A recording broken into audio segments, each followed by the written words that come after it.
E mais uma informação, segundo a revista Época, militares apoiam o presidente Jair Bolsonaro nas suas críticas ao Supremo Tribunal Federal. Dos praças às patentes mais altas, as críticas à corte têm unido áreas das Forças Armadas que há muito não concordavam entre si. 9 militares de diferentes patentes ouvidos pela reportagem deram argumentos homogêneos para justificar o descontentamento com os magistrados, os avanços da corte sobre o poder executivo e também sua leniência com a corrupção, exposta, por exemplo, pela decisão de rever o entendimento sobre a prisão após condenação em segunda instância. Alguns também questionaram a probidade dos ministros que, segundo eles, estariam a serviço de partidos políticos. E aí, Augusto, você acredita nessa unidade das Forças Armadas, Augusto? Olha aqui, Vitor, eu vou permanecer fiel aí aos meus princípios. Em todas em todas as redações que eu dirigi, eu proibi a publicação de reportagens que tinha um sujeito indeterminado, sujeito oculto, ou não, ou com fontes não identificadas falando em off. Aí tá bom, quem é que está dizendo isso? Quem é? Você pode dizer que a alta patente é um cabo de Rondônia, né? O chefe militar, depende do que ele chefia, às vezes ele chefia um gabinete. Os que ocupam funções burocráticas no alto comando do Exército, eles são bem diferentes do comandante de uma região militar. Então, o general que comanda os blindados de Campinas tem uma participação decisiva em qualquer movimentação militar. Agora, se você cuida dos equipamentos do Exército, numa sala, você faz compras, você comanda os seus ajudantes de ordens que te ajudam a entrar em contato com os fornecedores. Agora, eu não gosto desse tipo de reportagem por causa disso. Eu continuo convencido de que o Exército Brasileiro gostou de se tornar profissional. Sabe, o Brasil, o pessoal não olha para trás, não vê a história do Brasil. O Partido Verde Oliva, ele tutelou o Brasil durante a maior parte do século passado. Todo mundo pensava, desde que os tenentes entraram em cena nos anos 20, você tinha intervenções militares frequentes, você tinha militares aqueles militares anfíbios, né, que de terno eles governavam estados, aí voltavam a vestir a farda e comandavam tropas da guerra, ou comandavam exércitos, depois voltavam ocupavam um cargo de ministro. Foi assim o Brasil até que o Marechal Castelo Branco, quando o presidente, acabou com a figura do anfíbio, como promotor, como nas demais profissões aí que envolvem responsabilidades aí muito que são incompatíveis com a atividade política. Você sai de vez. É legítimo você querer seguir a carreira política, mas saia do Exército. Então, essa história de gostar, não gostar, sim, você pode, do ser humano, você gosta ou reprova. Eu quero saber o que isso significa politicamente. Teria um significado se fosse lá atrás o Cordeiro de Farias, os irmãos Geisel, acabou isso aí. Os militares, eles já não vêm de famílias do Nordeste que tinham um bispo, um deputado federal e um padre irmão e um militar irmãos, que vinham de famílias de classe média alta. Hoje, os militares, eles representam o povo brasileiro. Também você tem generais ali negros, liceis, mudou tudo. E são profissionais. E insistem em enxergar 1964, quando estamos em 2020.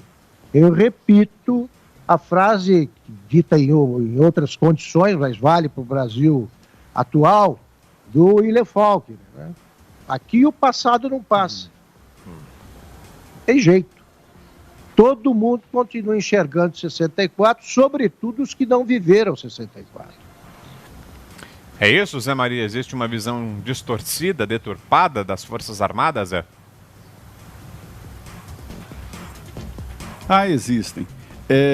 Há uma diferença clara ali entre os que falam, né, que são os generais da reserva, que são os clubes militares, né, que já que eles não estão mais na ativa, eles não podem falar, eles podem se expressar e formam os clubes militares que geralmente passam ali a opinião de áreas militares. É evidente que é uma categoria tão extensa como a categoria das Forças Armadas, né? Elas não têm uma unidade de pensamento, existem divergências. Mas, segundo me informaram ali alguns deputados, 3 deputados que eu ouvi, as consultas nos meios militares dão no sentido exatamente contrário, de que não é assim, de que não há essa possibilidade de apoiar qualquer ideia de golpe, até porque não há, isso não se sustenta, porque fazer uma intervenção militar para colocar o Jair Bolsonaro como presidente, não precisa, ele é o presidente da República. O artigo 142 da Constituição, ele tem 2 incisos ali muito fortes, né? É o inciso 4º, que diz o seguinte: o militar... ao militar são proibidas a sindicalização e a greve. E o inciso 5, que diz o seguinte: o militar, enquanto em serviço ativo, não pode estar filiado a partidos políticos. A Constituição coloca esse inciso no 142, o artigo 142 é que define o papel e as competências das Forças Armadas. E ao colocar esse inciso, não é uma mera formalidade de não filiação, é de não se meter em política. Exatamente, não se filiar em sindicatos e não se meter em artigos políticos, né? Os incisos 4 e 5 do artigo 142 da Constituição. Por que isso? O Constituinte, né, e existe aquela história do espírito das leis, que é o motivo da elaboração desse artigo 142, e a ideia dos constituintes para os militares é de que é a força armada, né? Não dá para discutir politicamente com alguém que está armado, ou está comandando um pelotão, ou comandando um regimento, ou comandando um batalhão, né? Ou comandante do Exército, ou da Marinha, enfim. Não dá para discutir politicamente. A Constituição quis exatamente o militar fora desse debate político, não é porque ele não é um imbecil que não sabe discutir politicamente, mas é porque a decisão política está a cargo do presidente da República, que é o comandante supremo das Forças Armadas. Então, é essa situação. Acho que arrastar os militares para esse debate de política ali, do dia a dia, do varejo, é um desserviço à nação. E você, Fiuza, o que é que achou do teor dessa reportagem aí? Vitor, eu acho que a tentação de trazer os militares para esse papel que Augusto e Zé já definiram muito bem, que eles não desejam, tudo indica que eles não desejam desempenhar nesse momento histórico, como eu falei antes, é quem está interessado na ruptura, que não é o grupo do presidente. Eu nunca vi, posso não ter prestado atenção, mas nunca vi um aceno, um sinal, uma palavra do presidente de que ele esperasse, de que ele contasse com as Forças Armadas para garantirem a democracia ou para sustentarem o governo. Ele se refere às Forças Armadas porque ele é militar, ele fala da importância das Forças Armadas como, enfim, encarregadas de guarnecer a ordem, enfim, o papel dela.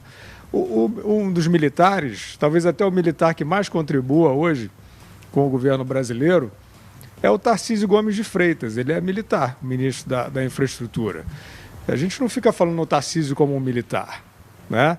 Ele, justamente como diz o Augusto sempre, a profissionalização, o Tarcísio tem feito uma gestão exemplar no Ministério da Infraestrutura, que infelizmente nesse momento está um pouco em segundo plano por conta da pandemia, mas o Brasil entrou numa revolução de infraestrutura, inclusive na parte de concessões, e o Tarcísio se mostrou uma máquina de trabalho e ele é militar, e a disciplina militar dele certamente contribui muito para esse serviço que ele está prestando. Então não tem essa tentação. O Supremo Tribunal Federal que é essa corte aí complicada, que irrita todo mundo de boa fé, atrapalha, mas não impede o país de seguir adiante, né? Só para lembrar que este mesmo Supremo, que foi constituído para ser uma corte chavista, para levar o grupo do Lula à venezuelização do país, se é que se pode dizer assim, ele não impediu o impeachment da Dilma. Ele estava lá para segurar, ele segurou quanto pôde a Lava Jato. Essa mesma corte aí praticamente, entrou o Alexandre, acho que só depois, né? E a Dilma caiu, o PT saiu do poder, apesar desse Supremo aí conspirando, essas coisas que a gente tem visto. Então não há essa tentação de dizer, não, precisamos do Supremo, das Forças Armadas para criticar o Supremo ou para corrigir o Supremo. Isso é um caminho perigoso, inclusive. O país, o presidente tem o apoio do povo. E você não tem a dúvida, Vitor, se começar a surgir essa tentação nos próprios apoiadores do presidente Bolsonaro, de que o governo só vai continuar conseguindo governar se os militares entrarem numa intervenção contra o STF, o presidente vai perder apoio. Porque o que está vigindo no Brasil hoje é democracia. Democracia, é um governo livre. Algumas pessoas têm aí umas teses de que não, aquele habeas corpus que o STF ia dar para o Lula não deu, porque o general Vilas Boas escreveu um tweet. Eu não vejo dessa forma. Eu acho que aquele habeas corpus que ia sair ali em abril de 2018, preventivo, né, para o Lula não ser preso, ele não saiu e também não foi por causa do STF, não, foi porque o povo foi para a rua, uma das maiores manifestações da história do Brasil. E foi por isso, o STF é sensível a esse tipo de pressão. Quem morre de vontade de ver as Forças Armadas em tentações intervencionistas é o STF, são os golpistas, são aqueles que não estão se conformando com a democracia que está em pleno vigor no Brasil hoje. Você chamou, Augusto? Queria só completar aqui o que o Zé e o Guilherme falaram. Lembrando o seguinte, eu ia falar exatamente desse tweet mencionado pelo Guilherme. Foram 2 tweets, né, do general Eduardo Vilas Boas, que é um democrata irretocável.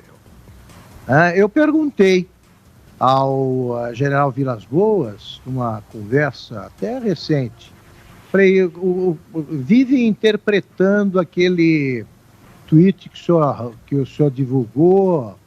Então, o que o senhor quis dizer exatamente? Então, eu queria que o senhor me contasse isso aí. Ele falou, olha, para entender aquele tweet, a palavra-chave é impunidade. Perfeito. O que ele quis dizer, o comandante do Exército, é o seguinte, o Brasil está muito atento à situação e não quer a volta da impunidade. Ele traduziu o pensamento de todo brasileiro decente. Isso sim, cabe. Ele não fez nenhuma ameaça, ele fez um lembrete. Olha, porque é o Exército, cabe ao Exército garantir a ordem pública. E você tinha o povo se manifestando nas ruas, como lembrou o Guilherme, e você não pode, né, provocar a maioria popular dessa maneira insensata, como pretendiam fazer os ministros do Supremo. Um lembrete. Ninguém ia fechar o Supremo, né? Imagine, o general Vilas Boas, ele preza a democracia e sempre lutou por ela. Ele defendeu a democracia ameaçada pela irresponsabilidade que é habitual dos ministros do Supremo. Eles estavam preparando uma jogada ali para livrar o Lula. Eles fizeram isso o tempo todo. O tempo todo. Eles conseguiram mudar a jurisprudência que tratava da prisão depois da condenação em segunda instância por causa do Lula. Então aí vem o Marco Aurélio, o processo não tem capa, não pode. Eles olham a capa do processo o tempo todo, se aparece o nome lá, Luiz Inácio Lula da Silva, tem tratamento especial ou não. Eles acham, os ministros do Supremo, que são semideuses de botequim, eles acham que o povo brasileiro é constituído por um bando de idiotas. E não é. E não é. Como eles aprendem quando saem às ruas aí e ouvem de brasileiros anônimos a verdade, né? É o que pensa o país sobre eles. Então é disso que se trata. Agora, o Exército, ele está fora da jogada, e trazê-lo de volta ao centro, ao centro das atenções, ou ao centro das crises políticas, é um desserviço prestado às próprias Forças Armadas, porque houve a abertura lenta, gradual e segura, conduzida pelo presidente Ernesto Geisel e depois pelo presidente Figueiredo, porque eles entenderam a tempo que o Exército, ao participar, ao liderar politicamente o Brasil, ele estava ameaçando que é o principal pilar do Exército, que é a hierarquia, a disciplina. O Exército não pode se meter em política. E depois é o seguinte, né? Você chama alguém das Forças Armadas e pode vir o que você não quer. A Venezuela chamou um militar, o povo venezuelano. Apareceu o Hugo Chávez, que tal?